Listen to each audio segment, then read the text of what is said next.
Back for another edition of In the Huddle. Carl Dukes, put him up along with Jason Canfora and, of course, Brian Baldinger, part of this podcast as well, guys. You can always watch us on YouTube at In the Huddle Pod, and make sure you subscribe, like us, and tell your friends. So we know who's going to the Super Bowl, but we're here to talk about it with you guys because one game was a complete blowout, and it was a dominant performance. The other game, Jason, was exactly what we thought it would probably be.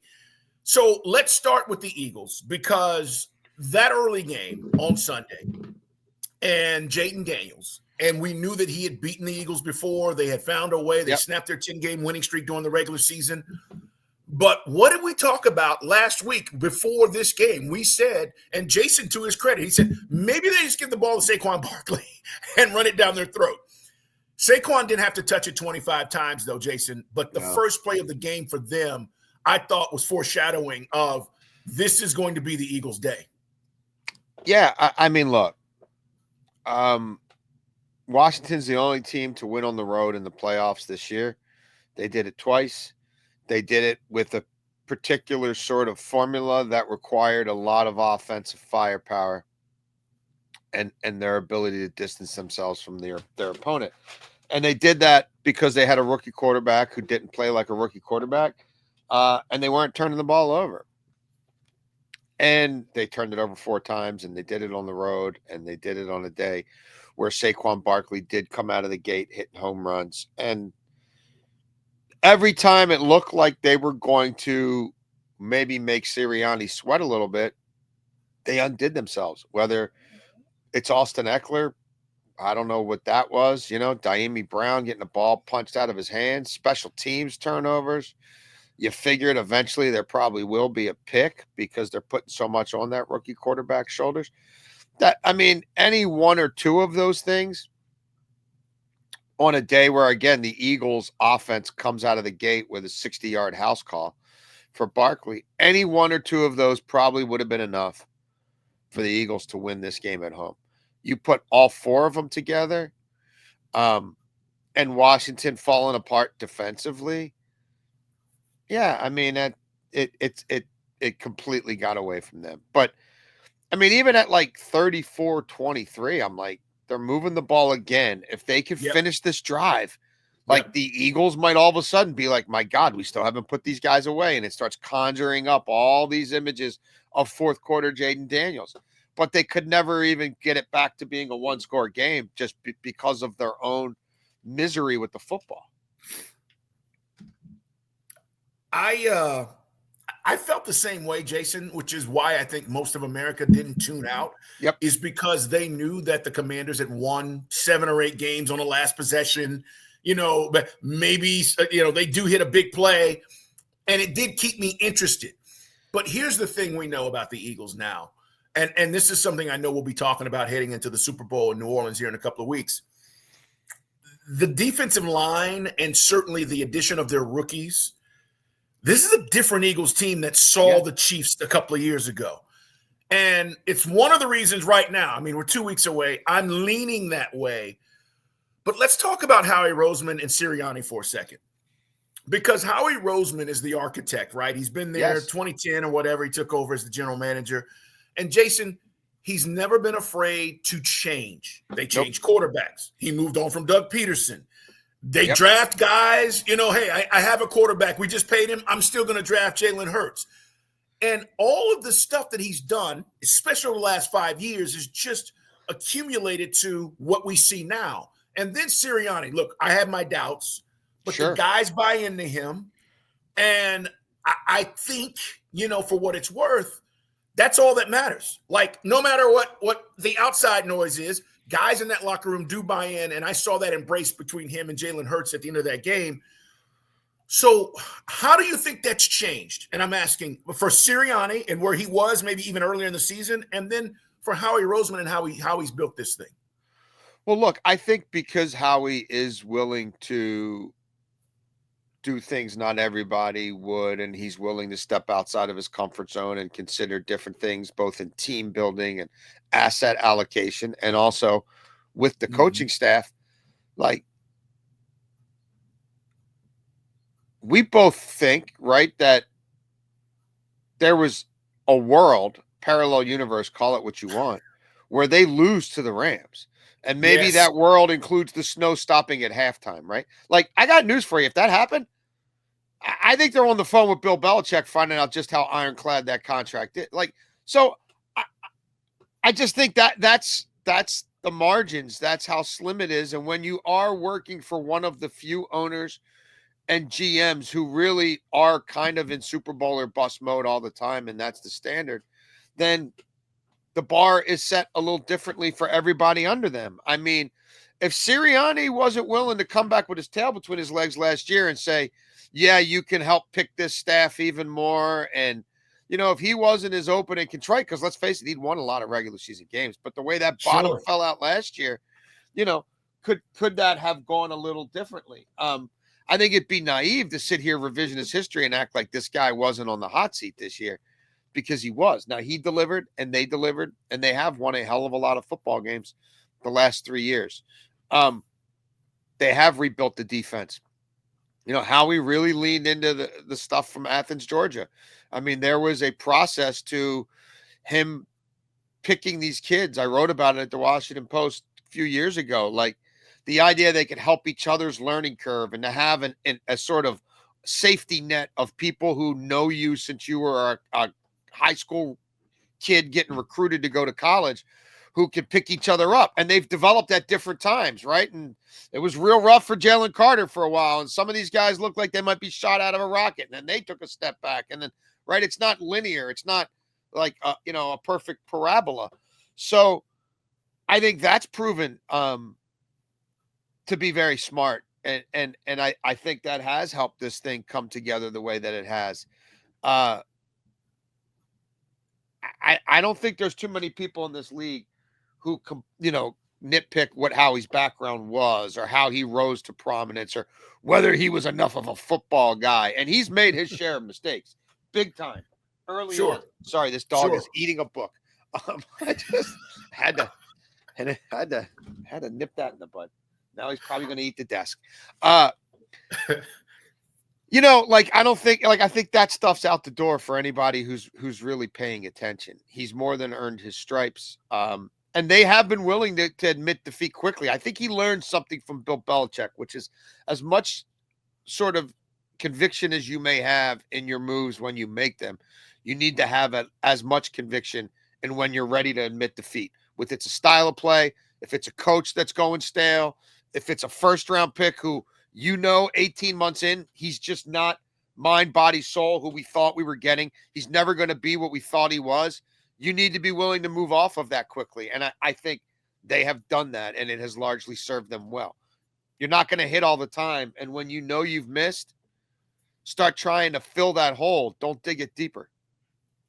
Jason, what about the Commanders side of this? As we talk about what went down in the AFC, NFC championship games, guys, Super Bowl looming now, 2 weeks away in New Orleans. It's Chiefs, Eagles, and we got plenty of time to break that down. And I think we're going to get another great game. Yeah. But for the Commanders, new ownership, new coach, new OC, new quarterback, fan bases re-energized. They're going to get a new stadium at some point. Yep. And you've talked about this. You've even written about that, I believe, as well.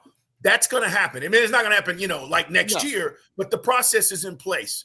And all of a sudden, a franchise for the last 20 years under Daniel Snyder that was an embarrassment in many ways on and off the field is now something that has become attractive. And I guess what I'm saying, Jason, is there are going to be a lot of free agents that are going to be like, yo, I want to go to the Commanders, right? Well, yes. And I think they have to be also vigilant in not thinking they're a player or two away either. True. Or trying to win free agency. Because I don't think it's going to, I don't think they're guaranteed to win a couple of more games than they did last year and go as far as they did in the playoffs last year. I look at what the Houston Texans did in a much worse division, and I'm not here crowning the NFC East by any stretch of the imagination, but we don't think much of the AFC South. There wasn't reason to think much of the AFC South this year or most years. And it didn't work out that way for them. And they appeared to have many of these same boxes checked a year ago. I think it is going to be tougher next year, and people are going to spend way more time studying Cliff and Jaden than they ever did last year. And the schedule's going to be tougher. And, like, I'm not saying not to be aggressive, but I think they need to be mindful of the age of the free agents that they're targeting. And, we're not like, if this is a guy we think is a 1 or 2 year plug-in, maybe that's not the best way to spend that money right now. The future's incredibly bright. I'm not trying to rain on anybody's parade, but I also think if you study these things and you throw out Brady and you throw out Mahomes, the vast majority of these very good franchises and franchises that eventually do break through and win a Super Bowl, it's usually not this way. It's usually not come out of nowhere, reach a championship game, win the Super Bowl the next year. There's usually fits and starts, right? It's usually up 2 steps forward, 1 step back. It's tough, man. It's tough. But that quarterback, they're going to win a lot of games with him. They keep him healthy. They're going to be in the mix every year, and they probably will break through a time or two. But I like, that's a team, like, when the schedule comes out and the futures come out, and if they set that win total at 12.5 or something like that, I'm going under. It doesn't mean that they won't eventually be the team we thought they were in the playoffs or what have you. But, like, their Super Bowl odds are going to be minuscule compared to last year. Their odds to win the NFC are going to be minuscule compared to last year. And their win total is going to be way inflated. And I think it's going to be tough to get there. If they put it where I'm guessing they're probably going to put it when it's all said and done. For sure. And Jason, I agree with you. Like, that's the challenges of being consistent and still continuing to make the right decisions. Look, it all came together for you this year, but we know this. Football is a week-to-week thing, and it's a year-to-year thing. It is not a, we were good last year in high school and we got everybody coming back, so we're going to be good again. That's not the NFL. So I totally agree, but I like the direction. And I'll just say it. I'm glad this isn't Daniel Snyder. He didn't deserve this. You know what I mean? It would have never happened under Daniel Snyder. It never would have happened. Never would have happened. He would have meddled in the quarterback decision. He would have fallen in love with some, like, it would not have happened. It wouldn't have happened. It couldn't have happened. It never happened, and it won't happen. All right. 3 minutes, 30 seconds in the game. Buffalo at the Chiefs. They're down 3. If they go score a touchdown, Jason, I think they win this game. Now, it didn't play out that way, right? We know. 4th and 5. Here comes the blitz. And Allen throws that pass to Dalton, Kincaid. I don't even know how the hell he got it there. Close. Yeah, unbelievable. And it hits his hands. And, now everybody's saying, well, Mark Andrews missed one and Dalton Kincaid missed one. But was that the key to this game? Like, was that the deciding factor in your mind? Or was this simply at the end of the game, the Bills couldn't get off the field when they needed to give their offense another shot? Kansas City got 2 first downs. People forget, like, they think that's the last play, and it wasn't. You have to be perfect to beat them in Arrowhead with the season on the line, or near perfect, right? Like, Cincinnati wasn't perfect for a half, but they were for one half, but they were pretty much perfect in the other half. Could you catch him very early in Mahomes' career when he was still, not quite as chiseled and hardened? You could, but I mean, to beat this version of Mahomes, like, the first quarter that Josh Allen played, like, you're probably not going to win. Like, he's lucky he didn't turn it over multiple times. But, like, Jason, real quick, were you surprised he was nervous? He was nervous. Yeah, he was sped up. I mean, he looked like he was jittery. Like, that probably, you're probably going to lose by a point or two, and you'll probably look back at some of those possessions and say, man, if I just stayed within myself and played my brand of game instead of, allowing the moment to make me think I had to do more, maybe we win. And I'm not in any way inferring this is on Josh Allen, but, like, even their approach I mean, you could tell me 29 points at Arrowhead's pretty good, but it wasn't good enough here. I mean, to me, they took the ball out of Josh Allen's hands for long stretches of that game. When you run on 16 of 17 plays with a quarterback of this caliber, like what's the opportunity cost of that? How many potential passing plays has he lost because you're losing possessions because you seemingly want to play this game at a low score? Well, was it a low scoring game? I mean, they played it as if they wanted it to be,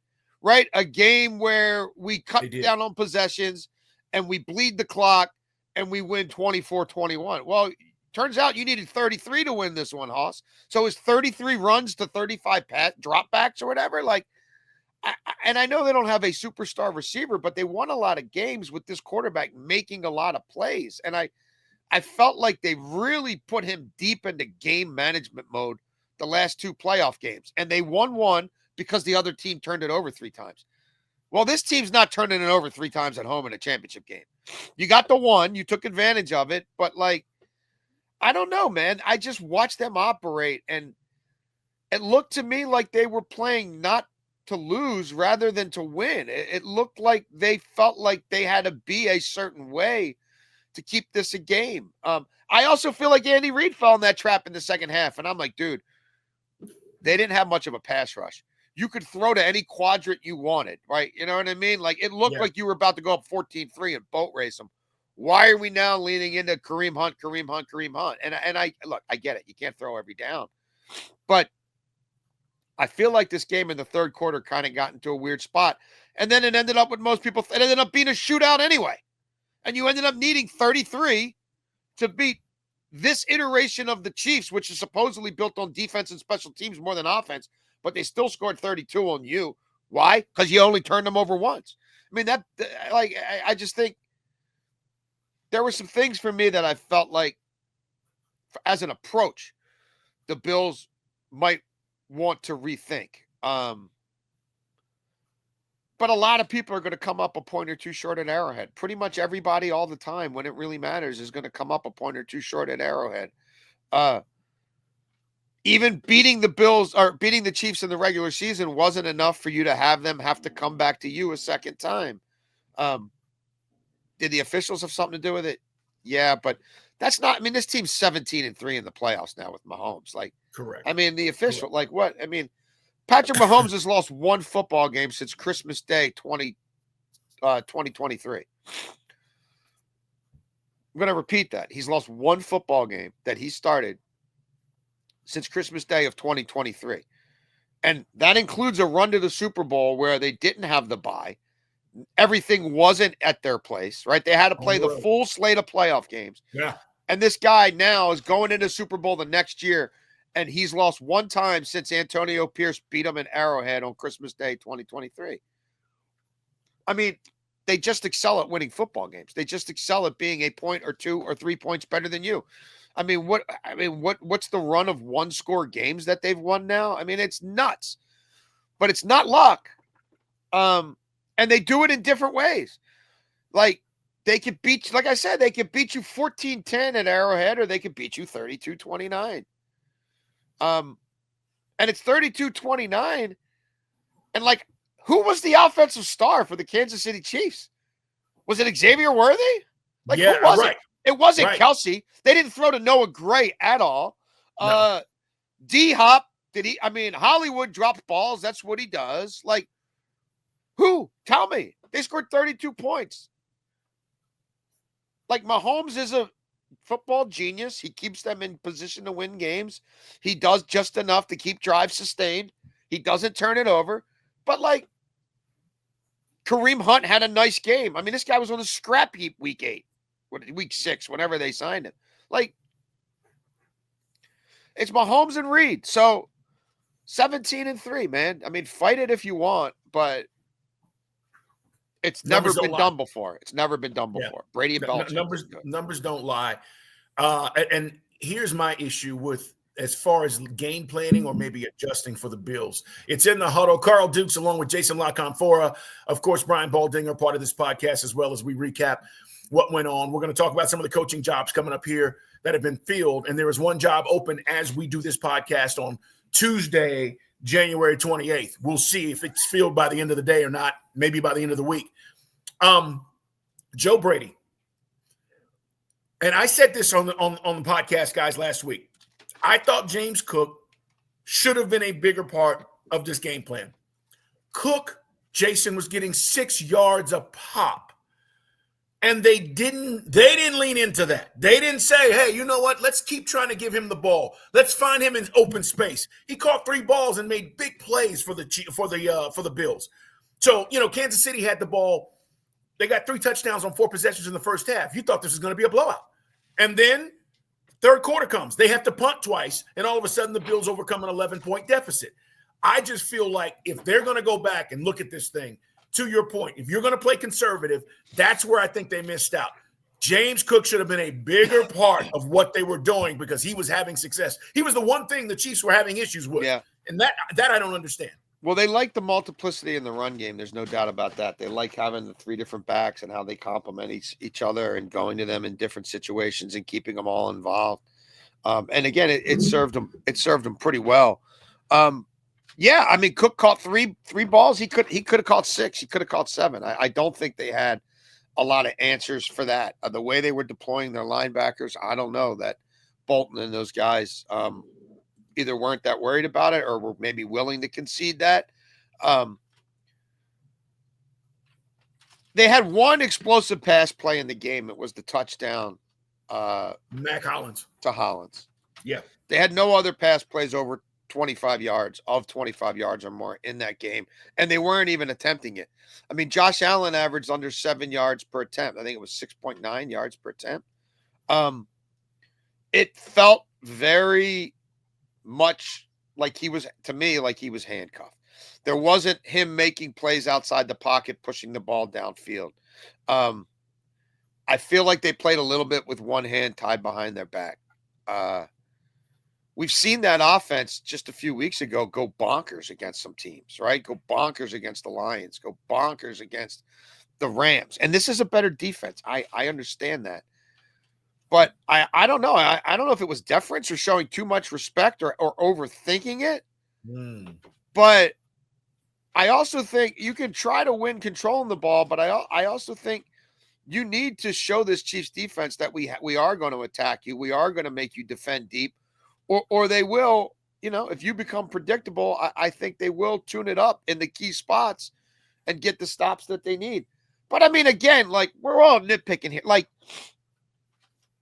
we'll be talking 10 years from now, and I bet you can count on one hand the number of people who went to Arrowhead in the playoffs and beat these guys. Now, I'm not saying they won't lose on the road. I'm not saying there won't be a year where Mahomes tears his ACL like Brady did and they don't even make the playoffs, or they're a wild card and they get whacked in the first round. Like, I'm not saying it's inevitable that they're hosting the championship game every year. But when they do host the championship game, how many people are going to break? Fast forward to his age 39 season, if he plays that long. How many people will have broke through at Arrowhead? I think we'll be able to count them on one hand. Yeah. Well, look, just like with Brady, experience after experience in these big games for Mahomes, your heartbeat starts to go down like this. Yeah. First time you ever play in it, it's off the charts. By now, 7 straight, right? You learn what not to do. That's the other part, right? It's not like, oh, I don't know if I should. He already knows what not to do. And I agree with you. That is a big part of this. Well, and a lot of guys say, I just want to win the game. He's already at the point where he's a first ballot Hall of Famer if he retires tomorrow. So it literally is about that for him. There is no part of him that feels like, oh, I haven't made a big play in a while. Let me do it now. Like that part of his brain, if it ever existed, is dead. It's cut off. It's kill switched by the like cyborg must win mode. Don't care if I handball all 55 times. Like it's so like, and as Baldy's brought up many times on this podcast, they've also learned as an organization how to fast forward and how to sort of rewind through a regular season. And when they need to double back and say, all right, that's too horse shit, we need to clean it up, right? And when they can coast and when they can glide, right? Like there's so much institutional knowledge that they've built up in such a short period of time. They have lapped the field twice, maybe 3 times over in that regard, just during Patrick Mahomes' career. That just there's intangibles, there's body clock, there's just a degree of mastery of circumstance that they have harnessed that other people can't tap into. And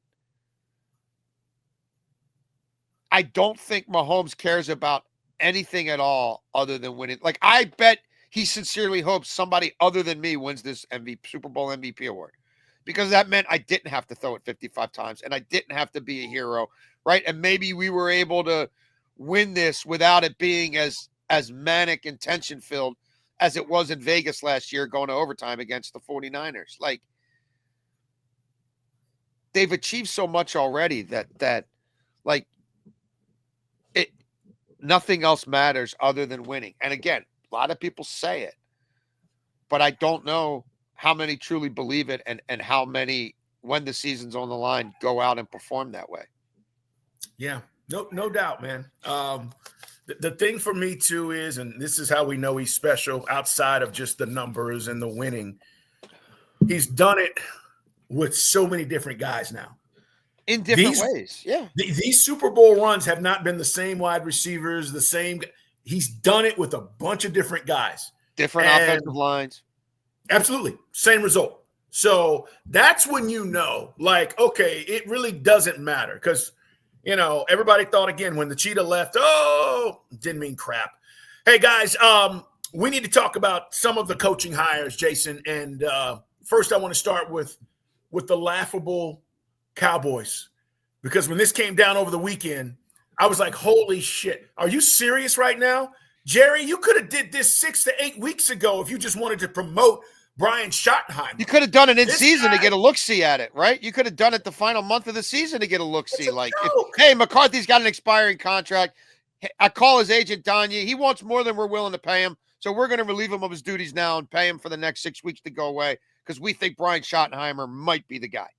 If there was any conviction in this, if that's what it was even about remotely, that's what you would have done. If there was any foresight. No, they thought that McCarthy was coming back on their number. It's exactly what they thought. We got him in our back pocket.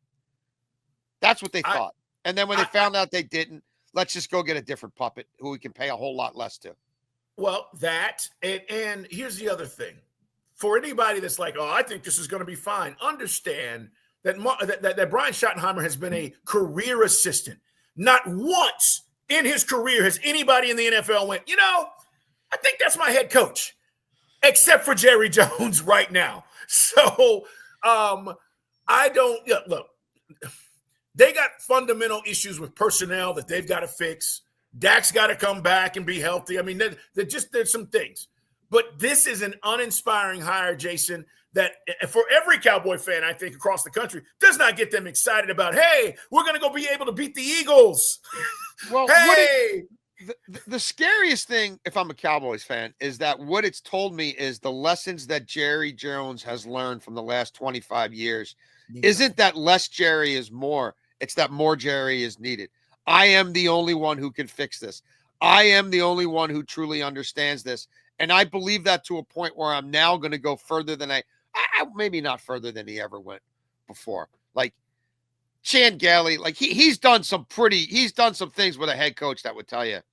Dave Campo. This cat really doesn't think the coach matters that much. But like, to do it in this era, and to do it in this manner, where he doesn't even really bother to interview anybody else and just decides, I'm just gonna promote this guy.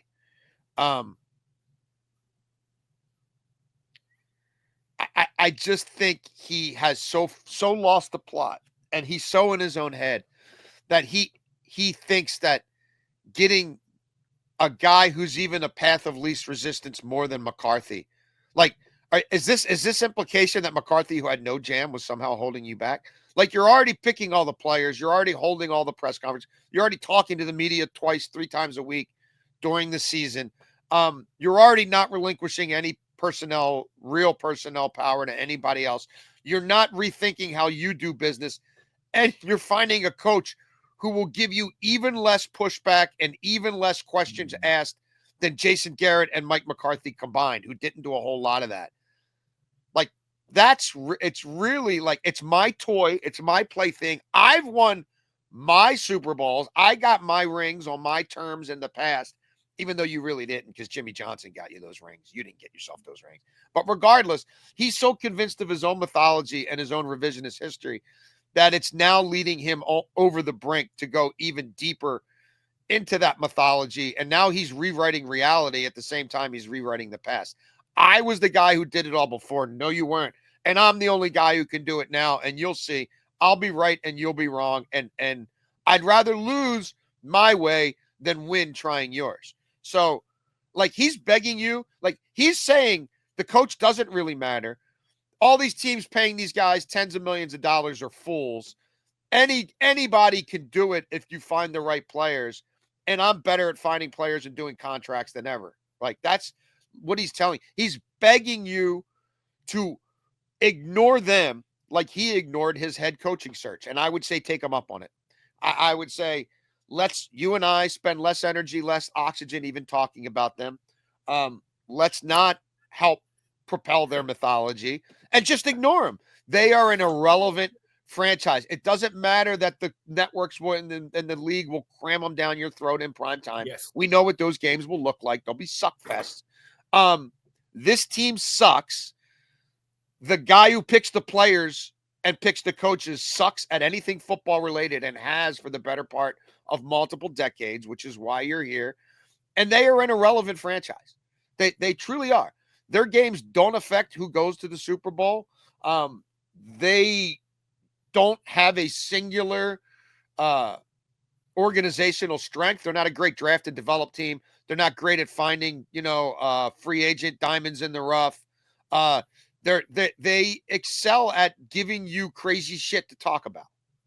Yes, but right. I'm not a big New Year's resolution guy, but in the past I've faded them and I've thumped my chest about fading them. I'm just going to fade them and stay quiet about it because they don't really deserve, like, they don't merit a whole lot of conversation. They're a joke franchise with a joke owner. Well, this was a joke hire, and a lot of people want to see it fail as the other ones have, and all you got to do is sit back and watch. That's all you have to do. I do like, Jason, the hiring of Pete Carroll, and here's the reason. He knows how to do it. He may not be there 7 years. He's 73, whatever. No, he's not. I mean, that would be something. I guess Marv Levy did it. Correct. Marv Levy coached pretty with the Bills. Yeah. But he knows how to build it. So at least he gives, I think, you a foundation of a starting place. They don't have enough dudes. They don't have a quarterback. I mean, they got issues. But I think for Pete Carroll and what he's done in his career, he's going to be able to do that. I'm willing to tell you in 2 years, even maybe 3, that the franchise will be at a different place because of Carroll, if allowed to do it. And I'm guessing with Tom Brady in Mark's ear, he's going to be able to. And then let's see what happens. But I like the hire from that standpoint. I think Antonio was great because of the energy and the emotion that he brought. But he hadn't had the experience of, we need to come in and this is how we're going to build this thing. And I think Carroll brings that. Well, he raises the floor. There will be, like, there's nothing involved in coaching a football team at any level that he hasn't seen a million times over. And so he'll be prepared. He will bring an energy that is somewhat similar to Antonio Pierce, and that it's a youthful, enthusiastic energy, but it's one, to your point, backed up by success, things that nobody's ever done. I mean, you look at his resume, there are things nobody's done. So I buy all that. I buy raising the floor. I buy that in that division, you better have a coach who can hit the ground running, because everybody else is a coach who might be going to the Hall of Fame. So some definitely are, and some, I don't know. Harbaugh, I mean, I guess if Pro Football Hall of Fame, I don't know if he'll do enough in pro football, but if you were to look at Stanford and Michigan and the pros, you'd say that guy's a Hall of Fame coach. For sure. So that's the division. That's what you're up against. So I get it. I think there needs to be, though, a sense of urgency that most rebuilds do not have, just because of his age. And, like, I don't know the road to a quarterback, but, like, they need to find one this year. Like, I don't think you can just punt and say, well, this year, who cares? We'll be bad again, right? And we'll pick at the top of the draft again next year. And then we'll start developing one in 2026. And by 2027, we think we'll be like, the man's 76 years old. Like, I just don't know. Like, I don't know about that. So that part of the process intrigues me. And I think necessarily, to me, implies that this can't be like the way you'd be talking about it if they hired Ben Johnson, who they obviously wanted.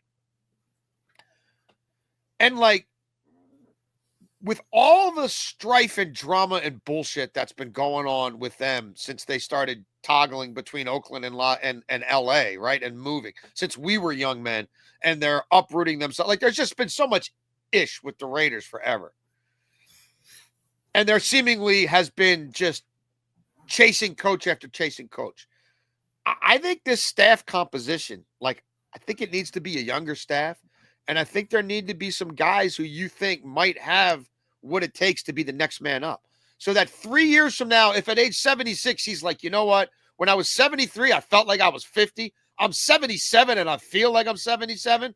That you're not rebooting, that you're not starting over. Like, I think there needs to be, and he did this well in Seattle, right? Where there were times where different people and Dan Quinn did break through. There was a time when it looked like Darrell Bevell might, like Ken Norton was there for a while, right? Like, I feel like he had different guys on that staff at different times. He did.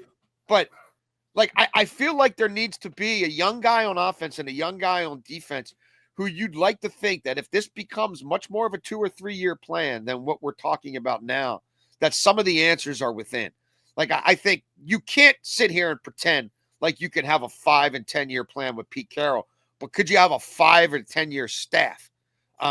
If he decides 2 years from now that I want, you know what, man, nobody's guaranteed 90 years on this planet, and I want to start doing things beyond football, and I just want to consult, and I want to be in the building, you know what I mean, once or twice a week in season.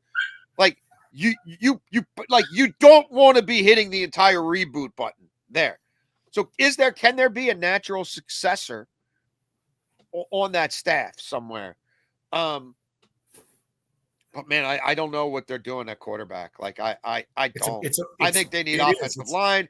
I think they need quarterback. I mean, obviously they need a quarterback really bad. I think they need pieces on defense, and that division might be the best in football.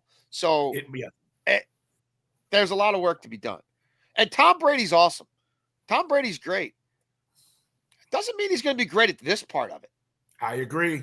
That's not guaranteed at all. Like, Wayne Gretzky's kind of tried his hand in this in a couple different ways. It hasn't gone that well. Like Mario Lemieux, I mean, I think they kind of got a bailout to keep the team in Pittsburgh, and then you can look at a lot of guys who jumped right into management or jumped into ownership, like Michael Jordan.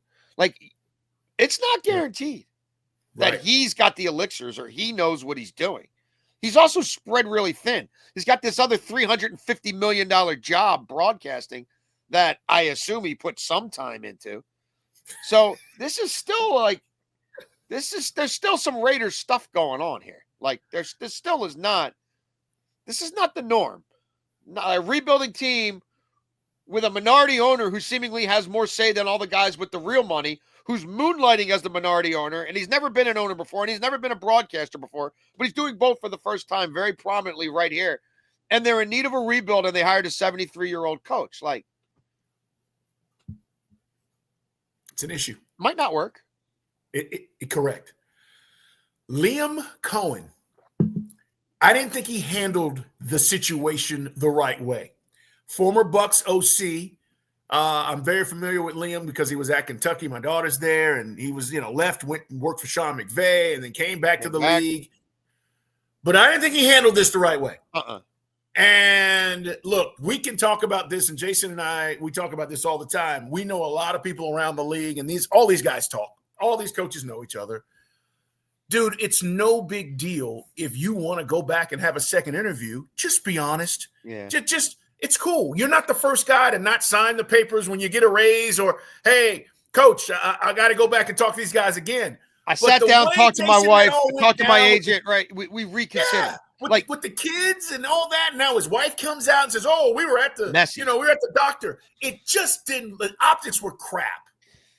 I look. Yeah, Josh McDaniels pulled out on the Colts. He ended up still getting a Raiders job a few years later, and he got interviews right after that. Like Ben Johnson has kind of, right? Different people thought different things about the way his processes went. He still got a job. Like, yeah, this I think took it to the extreme. Look, I just know I talk to people around people I trust around the league about this, and they don't understand why Shad Khan, who's had a hell of a time identifying talent, fell so hard for this guy right now. He's 39. This is his 6th different job the last 6 years. He's never stayed anywhere more. Like, I think you can go back to him at college. There's only been one time he stayed anywhere more than 2 years, and that was the first 3-year stint with McVay, which if you don't want to stay with McVay for 3 years, you're crazy. He's obviously a kingmaker. It's part of the reason that this guy's got the job now. Look, you can't grade a guy on a press conference because Dan Campbell went from biting kneecaps to turning around a franchise. So, but I watched that and was like, boy, there is a lot of I don't think you're getting Todd Monken to do the whole Duval thing and all. Like, I think there's some adults he could have hired, frankly, more adults, more experienced people who are at a point in their career where they're not so blindly ambitious, where they're not so clearly intent on climbing that ladder as fast as they can, who are a little more comfortable in their own skin, who have built up some real calluses, and who've coached football teams before. Not coached offenses, not coached position groups, coached football teams. So, I mean, when Shad Khan falls head over heels for you and the rest of the market is kind of like, he's a good guy to talk to, but, when Shad Khan, should he have fired Trent Baalke a long time ago? He should have. Yes. But we can go back 8 weeks ago, and I'm on here saying, why is Trent Baalke doing contract extensions? Like, are they actually going to keep Trent Baalke? And they do all that. They let him fashion an offseason plan, and then they finally blow out Trent Baalke because that's what we've got to do to get Liam Cohen, who's never done the job before, right? Who just told Tampa, I'm coming back to you, who just renegotiated a deal there. Like, usually when it starts like this, it probably wasn't the right move. It's probably forced. It's probably too soon. Your process has probably led you astray. And here's the other thing.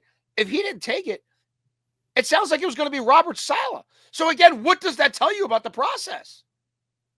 So there's a lot of red flags for guys I trust. Old school guys who I talk to all the time, who every time I call them, you know me, Jason, I'm a dinosaur. You probably know, what I think of this, but you're telling me this is 6 spots in 6 years? There's no way I'm hiring that guy. Not now. He's 39. No, I don't need that guy right now. Yeah. I thought Liam would be a hot candidate, considering going back if Tampa's playing well. He would be a hot candidate next year. He would become potentially the Ben Johnson next year.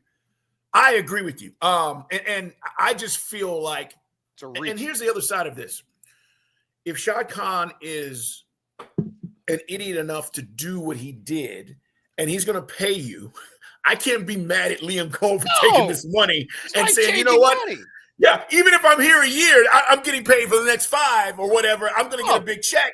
I'm not mad at that. I just think this is the incompetence of what you're talking about. Shad Khan doesn't have anybody, Jason, he can trust. Who is his confidant that he can turn to in the NFL world and say, what do you think? Help me understand this a little bit more. Every owner, from Robert Kraft, you name it, right? Except Jerry, has a guy that they literally can turn to and talk to and say, hey, tell me what you think. Now, they make the decision. I just don't feel like Shad Khan has gotten that guy in the building with him since he's taken that team over. And he thought it was going to be Urban Meyer, and that was a joke. But I mean, this sort of desperation reminds me of that hire. Like, it reminds me of the Urban Meyer thing where you convince yourself that this is the one and only. Like, I don't know how you wouldn't have more than one conversation with Todd Monken. Like, that to me is a red flag. That's a red flag. Like, well, Jason, real quick, he just got an extension, right? Yeah, but I mean, he only got one Zoom interview, I think, with the Jags, and he wasn't even among the guys who they wanted to bring back and talk to again. And then it became clear they like Saleh the most of that group. And like,